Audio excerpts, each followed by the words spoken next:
Le projet de loi portant réforme des retraites doit être présenté au Conseil des ministres, semble-t-il, le 24 janvier, donc d'ici une quinzaine de jours. Mais cela, monsieur le ministre, fait déjà plus d'un mois qu'a débuté un mouvement social d'ampleur, et cela fait plus longtemps encore que, bien au-delà des syndicats et des grévistes, les Français se posent des questions sur l'avenir de leur retraite.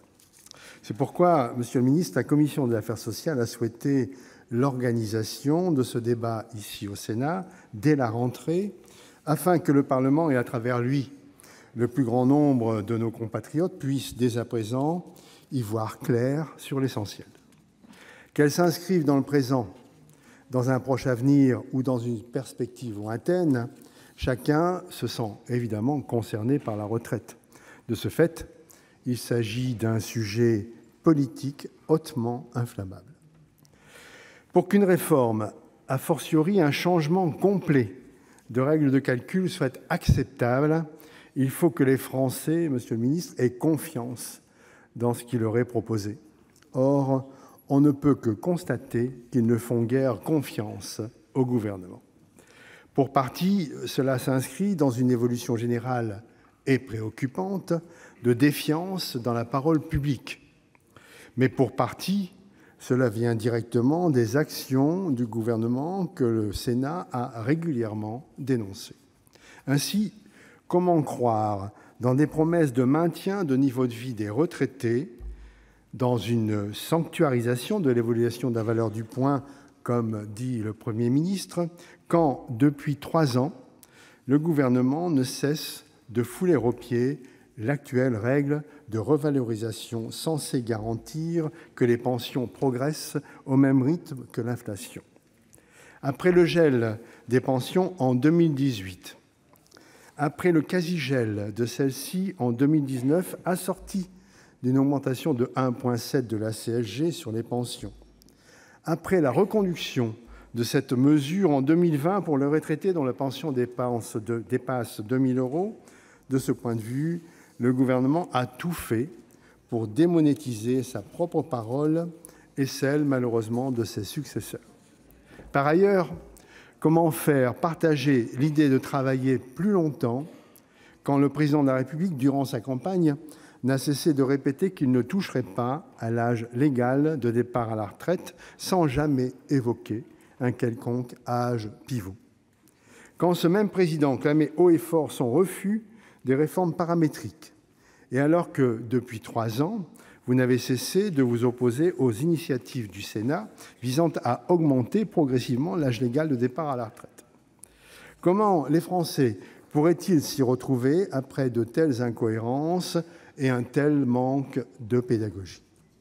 Enfin, comment nos concitoyens pourraient-ils croire à l'impérieuse nécessité de redresser les comptes de la branche vieillesse quand, depuis 2 ans, le gouvernement a artificiellement réduit de 2,6 milliards d'euros les recettes de cette même branche, en ne compensant ni la désocialisation des heures supplémentaires, ni la baisse du forfait social. Le gouvernement a été prompt à présenter ces mesures comme des cadeaux aux salariés et aux entreprises. Certains pourraient avoir le sentiment qu'on leur présente désormais la facture.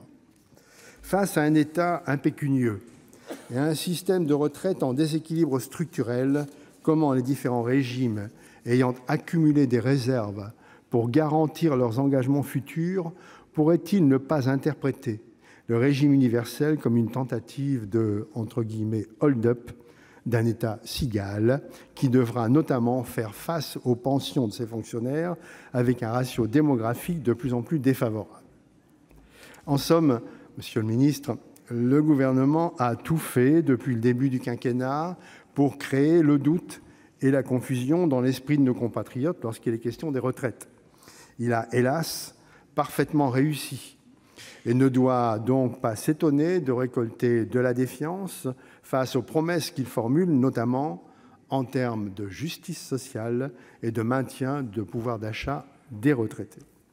Dans ce contexte, il est nécessaire que nous prenions le temps de faire le point sur le projet de réforme du gouvernement alors que s'achève la phase de concertation et que la rédaction de l'avant-projet de loi est presque finalisée.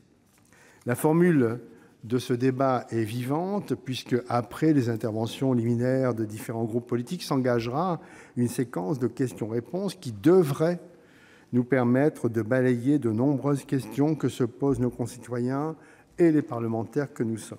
Reconnaissons, Monsieur le ministre, pour l'instant, reconnaissons que les sujets d'interrogation, voire d'inquiétude, ne manquent pas.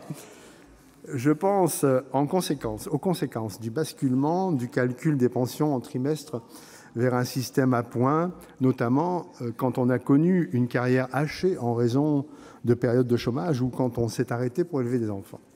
Je pense à l'évolution du calcul des avantages familiaux qui risque de pénaliser de nombreuses familles, tout particulièrement les familles de 3 enfants. Je pense à la transition pour les personnes relevant de l'un des régimes appelés à disparaître. Et si l'on a beaucoup parlé d'un ou deux régimes spéciaux, cela concerne bien davantage de personnes, notamment les travailleurs indépendants. Je pense aussi à l'équilibre financier, car à force de concessions discrètes et ciblées aux grévistes disposant des plus grandes capacités de nuisance, le gouvernement pourrait bien réaliser l'exploit de proposer une réforme qui mécontente une majorité de Français tout en plombant nos finances publiques. Les questions, Monsieur le ministre, risquent d'être nombreuses et précises. En ouvrant ce débat, j'espère que vos réponses, contrairement aux réponses que nous avons eues précédemment, le seront tout autant et permettront d'éclairer le Sénat. Je vous remercie de votre attention.